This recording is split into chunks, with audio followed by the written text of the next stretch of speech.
Bien chicos, primeramente buenos días, buenas tardes, buenas noches, no sé en qué horario estén viendo esto. Espero que estén teniendo un buen día, que hayan tenido un buen día. Y bien, hoy siguiendo con las lecturas, verán, algunos días me verán leyendo solo, porque no todos los días se lee en el grupo, que por el tema de que pues siempre le decimos a los chicos que tengan su tiempo de intimidad con Dios, entonces igualmente espero que ustedes lo tengan. Hoy vamos a seguir leyendo Marcos 8 y Marcos 9. Bien, antes de empezar vamos a orar. ¿Sí? Te invito a que cierres tus ojos y ores conmigo o si gustas orar aparte. Bien, bendito seas tú, Dios, Rey del cielo y de la tierra, Padre. Te doy gracias en este momento, Señor, porque pues tú me has permitido tener todas estas comunidades, Señor. Me has permitido estar aquí, me has permitido grabar estos videos, Señor, para la persona que lo esté viendo sea de bendición, Padre, y que él también pueda compartir esta hambre y esta sed de tu palabra, Señor.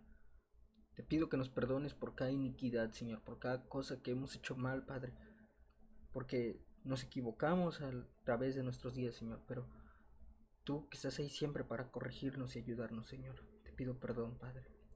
Te doy gracias también por la persona que esté viendo este video, Señor, que todo lo que hoy se lea sea para que sea edificante para su vida, Señor. Te pedimos también que nos des de tu conocimiento, de tu sabiduría y más que nada discernimiento, Señor, para todo lo que vamos a leer hoy en tu palabra, Señor. Que sea tu palabra hablando a nuestro corazón y a nuestra alma, Señor. En el nombre de tu amado Hijo Jesús te damos gracias. Amén y amén. Bien chicos, entonces vamos a empezar. Capítulo 8 de Marcos, dice así, alimentación de los 4000.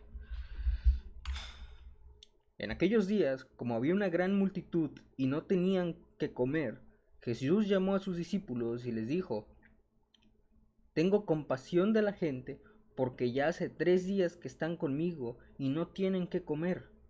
Y si los enviaren ayunas a sus casas, se desmayarán en el camino, pues algunos de ellos han venido de lejos. Sus discípulos le respondieron: ¿De dónde podrá alguien saciar de pan a estos aquí en el desierto? Él les preguntó: ¿Cuántos panes tenéis? Ellos dijeron: 7. Entonces mandó a la multitud a que se recostase en tierra, y tomando los 7 panes, habiendo dado gracias, los partió y dio a sus discípulos para que los pusiesen delante, y los pusieron delante de la multitud. Tenían también unos pocos pececillos, y los bendijo, y mandó también a que los pusiesen delante. Y comieron y se saciaron, y recogieron de los pedazos que habían sobrado 7 canastas. Eran los que comieron, como 4000, y los despidió. Y luego entrando en la barca con sus discípulos, vino a la región de Dalmanuta, la demanda de una señal. Vinieron entonces los fariseos y comenzaron a discutir con él, pidiéndole señal del cielo para tentarle. Y gimiendo en su espíritu dijo: ¿Por qué piden señal esta generación? De cierto os digo que no se dará señal a esta generación. Y dejándolos, volvió a entrar en la barca y se fue a la otra ribera. La levadura de los fariseos. Habían olvidado de traer pan, y no tenían sino un pan consigo en la barca. Y él les mandó diciendo: Mirad, guardaos de la levadura de los fariseos y de la levadura de Herodes. Y discutían entre sí diciendo: Es porque no trajimos pan. Y entendiéndolo Jesús les dijo: ¿Qué discutís? ¿Por qué no tenéis pan? ¿No entendéis ni comprendéis? ¿Aún tenéis endurecido vuestro corazón? Teniendo ojos no veis, y teniendo oído no oís, y no recordáis. Cuando partí los 5 panes entre 5000, ¿cuántas cestas llenas de los pedazos recogisteis? Y ellos dijeron: 12. Y cuando los 7 panes entre 4000, ¿cuántas canastas llenas de los pedazos recogisteis? Y ellos dijeron: 7. Y les dijo: ¿Cómo aún no entendéis? Un ciego sanado en Bethsaida. Vino luego a Bethsaida, y le trajeron un ciego y le rogaron que lo tocase. Entonces, tomando la mano del ciego, le sacó fuera de la aldea, y escupiendo en sus ojos le puso las manos encima y le preguntó si veía algo. Él, mirando, dijo: Veo los hombres como árboles, pero los veo que andan. Luego le puso otra vez las manos sobre los ojos y le hizo que mirase, y fue restablecido, y vio de lejos claramente a todos, y lo envió a su casa diciendo: No entres en la aldea, ni lo digas a nadie en la aldea. La confesión de Pedro. Salieron Jesús y sus discípulos por las aldeas de Cesarea de Filipo, y en el camino preguntó a sus discípulos, diciéndole: ¿Quién dicen los hombres que soy yo?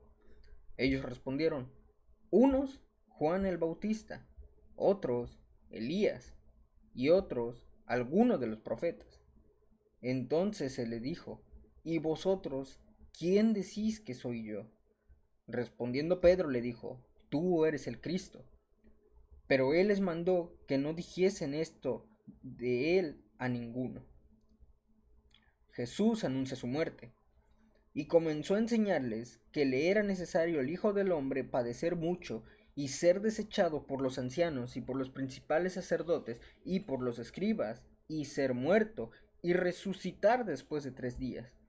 Esto les decía claramente. Entonces Pedro le tomó aparte y comenzó a reconvenirle. Pero él, volviéndose y mirando a los discípulos, reprendió a Pedro diciendo: Quítate delante de mí, Satanás, porque no pones la mirada en las cosas de Dios, sino en la de los hombres. Y llamando a la gente y a sus discípulos les dijo: Si alguno quiere venir en pos de mí, niéguese a sí mismo y tome su cruz y sígame. Porque todo el que quiera salvar su vida, la perderá, y todo el que pierda su vida por causa de mí y del Evangelio, la salvará. Porque, ¿qué aprovechará el hombre si ganare todo el mundo y perdiere su alma? ¿O qué recompensa dará el hombre por su alma? Porque el que se avergonzare de mí y de mis palabras en esta generación adúltera y pecadora, el Hijo del Hombre se avergonzará también de él, cuando venga en gloria de su Padre con los santos ángeles. Capítulo 9. También les dijo: De cierto os digo, que hay algunos de los que están aquí que no gustarán la muerte hasta que hayan visto el reino de Dios venido con poder. La transfiguración. 6 días después, Jesús tomó a Pedro, a Jacob y a Juan y los llevó aparte solos a un monte alto y se transfiguró delante de ellos, y sus vestidos se volvieron resplandecientes, muy blancos como la nieve, tanto que ningún lavador en la tierra los puede hacer tan blancos. Y les pareció Elías con Moisés que hablaban con Jesús. Entonces Pedro dijo a Jesús: Maestro, bueno es para nosotros que estemos aquí y hagamos 3 enramadas, una para ti, otra para Moisés y otra para Elías. Porque no sabía lo que hablaba, pues estaban espantados. Entonces vino una nube que les hizo sombra, y desde la nube una voz que decía: Este es mi Hijo amado, a él oíd.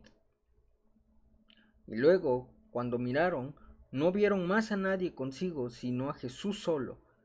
Y descendiendo ellos del monte, les mandó a que nadie dijesen lo que habían visto, sino cuando el Hijo del Hombre hubiese resucitado de los muertos. Y guardaron la palabra entre sí, discutiendo qué sería aquello que resucitara de los muertos. Y le preguntaron diciendo: ¿Por qué dicen los escribas que es necesario que Elías venga primero? Respondiendo él les dijo: Elías a la verdad vendrá primero, y restaurará todas las cosas. ¿Y cómo está escrito del Hijo del Hombre que padezca mucho y sea tenido en nada? Pero os digo que Elías ya vino, y le hicieron todo lo que le hicieron, como está escrito de él. Jesús sana a un muchacho endemoniado. Cuando llegó donde estaban los discípulos, vio una gran multitud alrededor de ellos, y escribas que disputaban con ellos. Y enseguida toda la gente, viéndole, se asombró y corrieron a él, le saludaron. Él les preguntó: ¿Qué disputáis con ellos? Y respondiendo uno de la multitud dijo: Maestro, traje a mi hijo que tiene un espíritu mudo, el cual donde quiere que le toma, le sacude y echa espumarajos, y cruje los dientes, y se va secando. Y dije a tus discípulos que lo echasen fuera, y no pudieron. Y respondiendo él les dijo: Oh generación incrédula, ¿hasta cuándo he de estar con vosotros? ¿Hasta cuándo os he de soportar? Traédmelo. Y se lo trajeron. Y cuando el espíritu vio a Jesús, sacudió con violencia al muchacho, quien cayendo en tierra se revolcaba echando espumarajos. Jesús preguntó al padre: ¿cuánto tiempo hace que sucede esto? Y él dijo: desde niño. Y muchas veces le echan el fuego y el agua para matarle. Pero si puedes hacer algo, ten misericordia de nosotros y ayúdanos. Jesús le dijo: si puedes creer, al que cree todo le es posible. E inmediatamente el padre del muchacho clamó y dijo: creo, ayuda a mi incredulidad. Y cuando Jesús vio que la multitud se agolpaba, reprendió al espíritu inmundo diciéndole: espíritu mudo y sordo, yo te mando, sal de él y no entres más en él.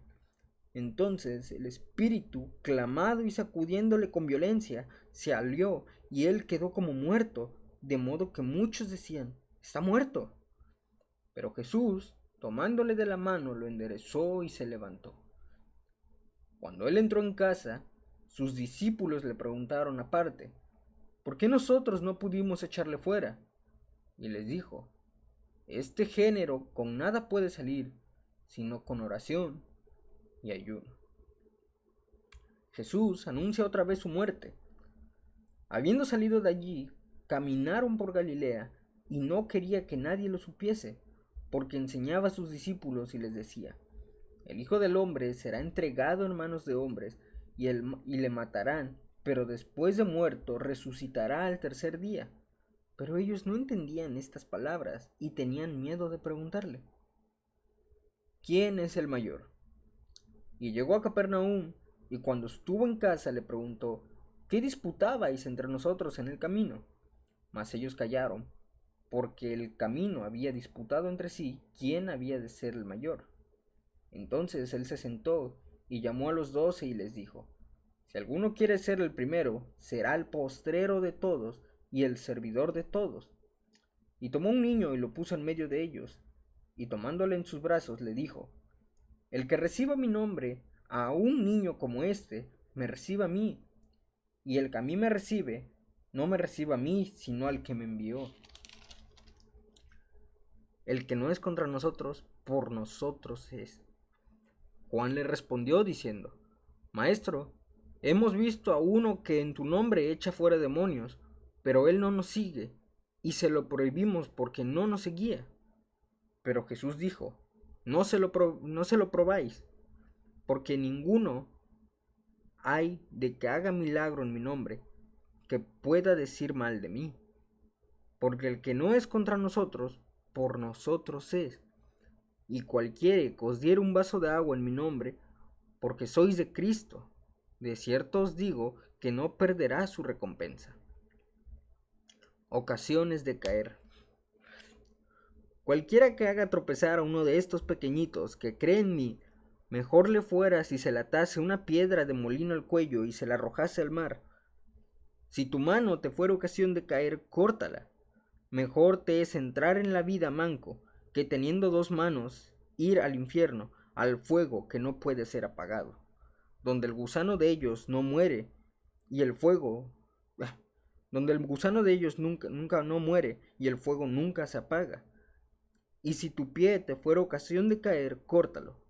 Mejor te es entrar a la vida cojo, que teniendo dos pies ser echado al infierno, el fuego que no puede ser apagado, donde el gusano de ellos no muere y el fuego nunca se apaga. Y si tu ojo te fuera ocasión de caer, sácalo.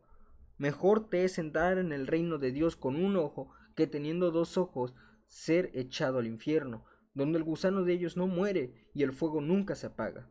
Porque todos serán salados con fuego, y todo sacrificio será salado con sal. Buena es la sal, mas si la sal se hace insípida, ¿con qué lo sazonaréis? Tened sal en vosotros mismos, y tened paz los unos con los otros. Wow. Chicos, espero que todo esto esté siendo de bendición, que puedan tener su tiempo de intimidad con Dios. Analícenlo, léanlo, estudienlo después de leer, porque hay muchas cosas interesantes aquí que me gustaría contarles, pero no es mi responsabilidad, chicos. Bien, estudien, lean la palabra, analícenlo, lean despacio, ¿sí? Dios los bendiga, amigos. Muchas gracias por quedarse hasta el final.